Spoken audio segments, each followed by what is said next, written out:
right, I am out here today on MeatEater's back 40 property.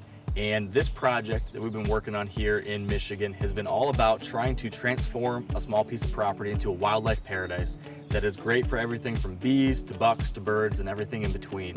And do that in a way that still benefits us as hunters, so you can kind of have it all.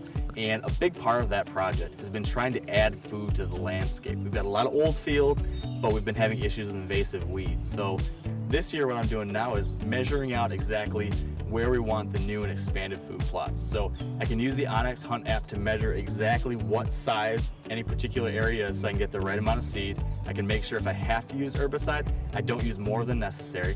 I'm going to map out a couple more spots here on the property. Then I'm going to come in the late summer. We're going to use herbicide just once to kill those new weeds. We're going to mow it down, and then we're going to drill in over top of everything.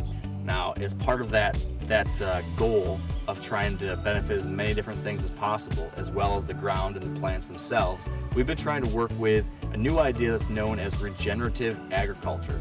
Number one, it involves no-till. That means we're not disking, we're not plowing up the ground, as much as possible at least, leaving the soil as is. So we have a drill. In my case, it's a Genesis 3 drill from RTP Outdoors, which basically the way that works is it cuts a small line in the soil, inserts a seed into that line, and then just folds that soil over top of it again.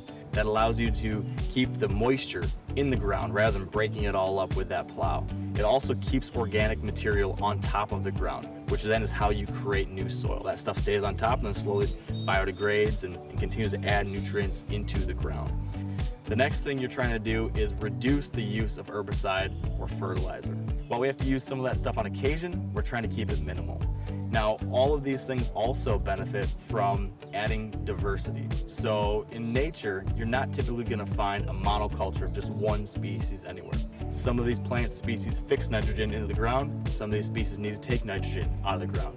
Same thing goes for other nutrients. So instead of planting just one thing, we're going to do a variety of different species. But next year, hopefully, we're going to have healthier soil. It's going to be great for the hunting, great for bees, great for everything else around here. And that's what the Back 40 project has been about. It's a fun process, and if you want to see how things go, what we've done to this point, and how things are going to go in the coming year, make sure to check out the Back 40 series over on the MeatEater YouTube channel.